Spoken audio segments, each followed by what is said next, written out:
I've been reading through the book of Numbers lately. It's just hard to understand because before Israel ever reached the promised land, God gave them a journey that should have been a short one. And a simple journey, filled with trust. That journey from Mount Sinai to the promised land was supposed to be about 11 days. Just 11 days. But here in the book of Numbers, that 11 days turned out to be 40 years. Why? Well, because of 10 voices.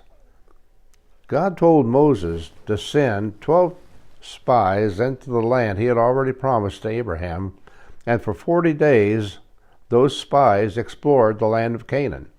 When they came back, they all agreed the land really looks good. But 10 of those spies focused on the giants. 2 of them focused on God. Now listen to what those 2 said in Numbers 14, verses 8 and 9. If the Lord delights in us, then he will bring us into this land and give it to us. Only do not rebel against the Lord. The Lord is with us. Do not fear them.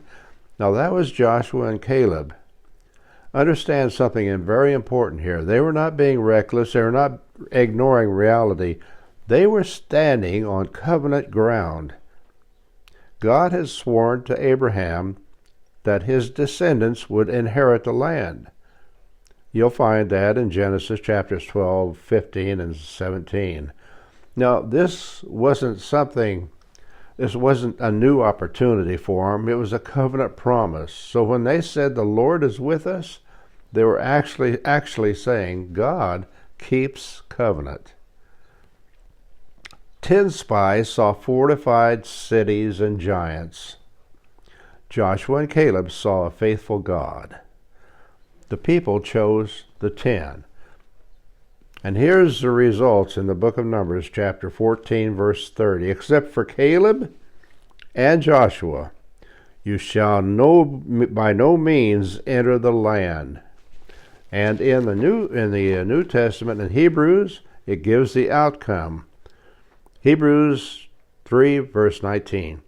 So we see that they could not enter into the land because of unbelief.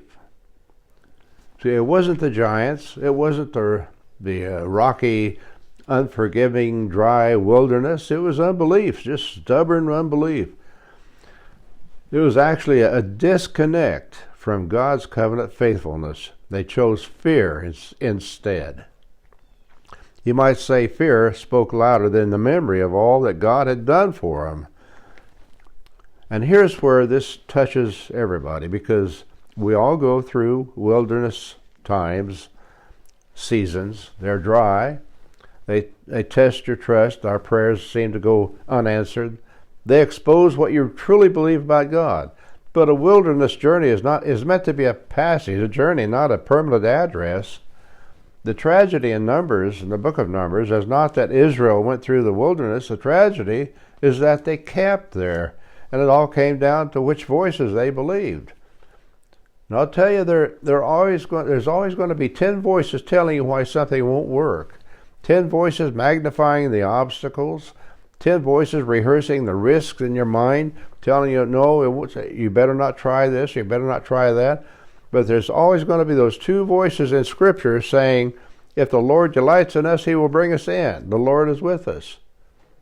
Joshua and Caleb, I don't think they were maybe they were extraordinarily brave men, but especially they were covenant men. They trusted what God had sworn. An 11-day journey became 40 years because the majority of the people, those children of Israel, chose fear over faith. So here's the question. Are you listening to the 10 voices of fear or to the 2 voices of covenant promise, covenant confidence? Because the promised land is entered by trust. Don't camp in unbelief. Stand on what God has promised in his word. Move when he says move. And follow the voices that remind you that are always in Scripture. The Lord is with us, and he'll never leave nor forsake you. Well, thank you for listening. God bless you, and bye-bye.